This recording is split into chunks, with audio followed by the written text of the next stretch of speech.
Hello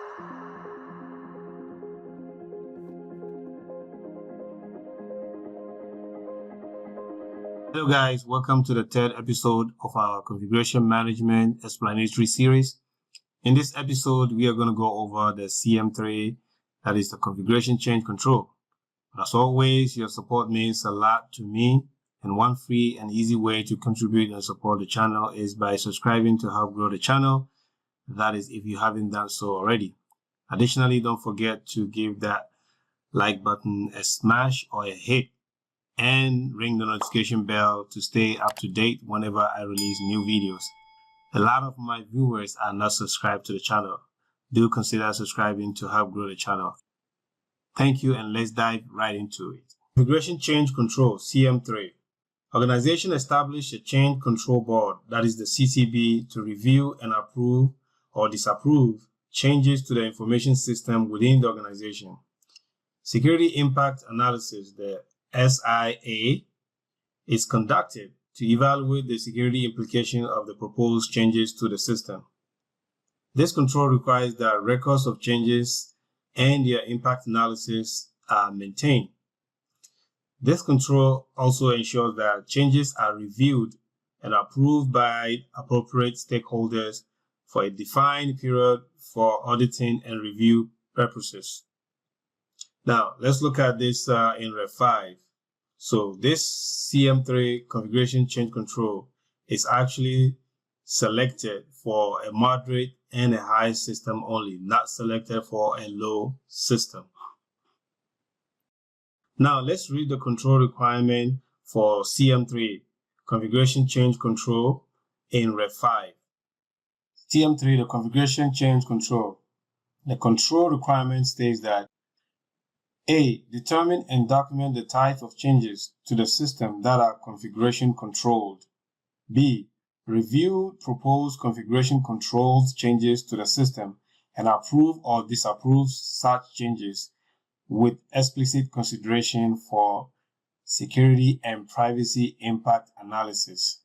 Meaning you cannot do any changes without looking at the risk that changes might or might not introduce to the system, right? So that is the essence of the security impact analysis. That's going to be the new video is going to be talking about security impact analysis in detail.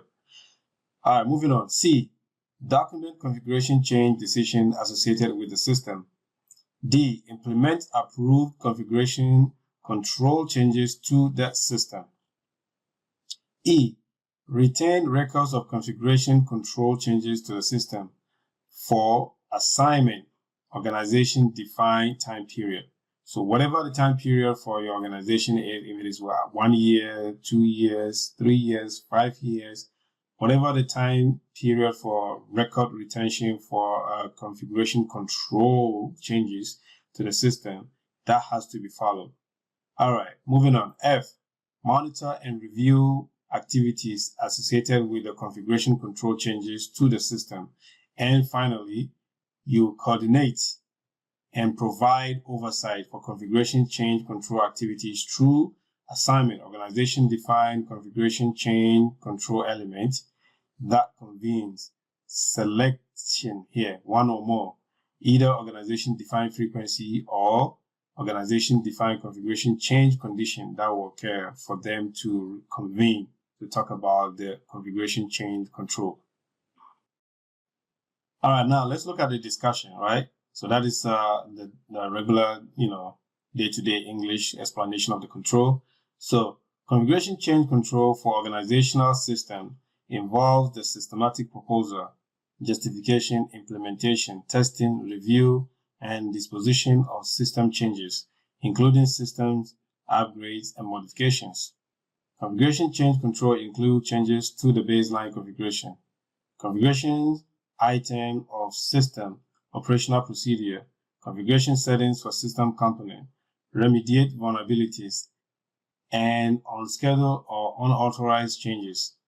Processes for managing configuration changes to system include configuration change board or change advisory board that reviews and approves proposed changes. For changes that impact privacy risk, the senior agency official for privacy updates privacy impact assessment, and system of record notice.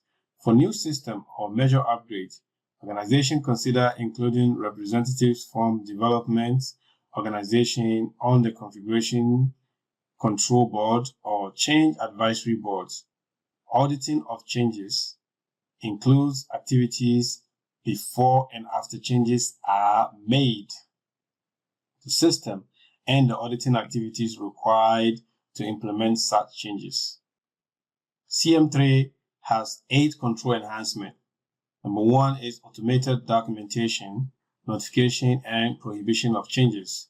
And enhancement 2 here is talking about testing, validation, and documentations of changes.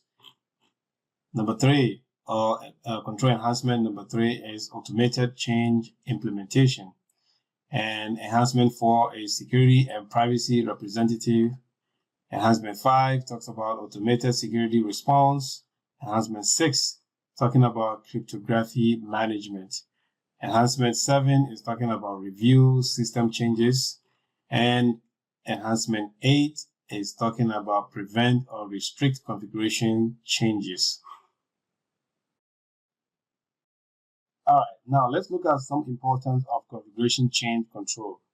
What are some of the importance of this control? The CM-3 control ensures that all changes to the information system are systematically managed to minimize the risk of unauthorized alterations, maintain the integrity of the system, and ensure any changes do not adversely affect the system's security posture. It also helps with documentation and records retention.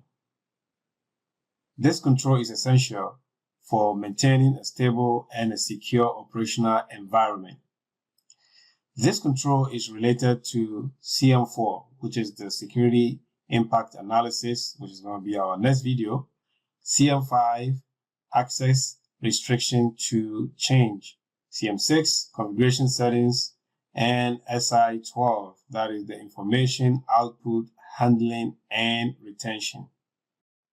All right, now let's look at the control assessment approach, or how do we test this control if you are a security control assessor. To ensure the proper implementation and optimal performance of this CM-3 control, covering both its design and operational effectiveness, we take the following steps.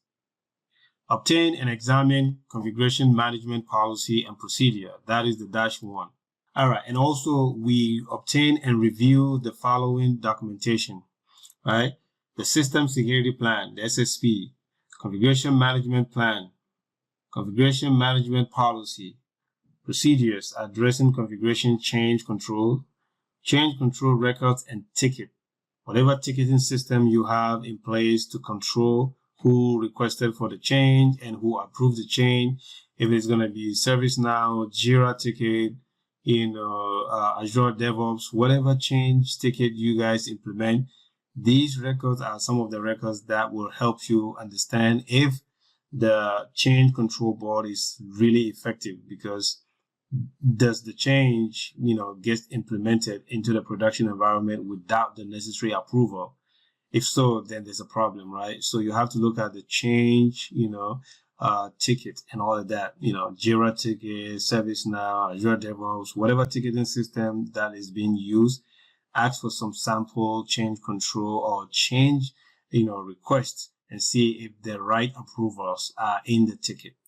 And then finally, you document, you get a documented baseline configuration settings. You have to get all the documented baseline configuration settings that will help you understand if there were changes that kind of deviated from the documented baseline configurations, and so on and so forth. This is how you actually test this control to make sure it is, the design and operational effectiveness is actually in place. That's it for this third episode in our Configuration Management Control Family Explanatory Series.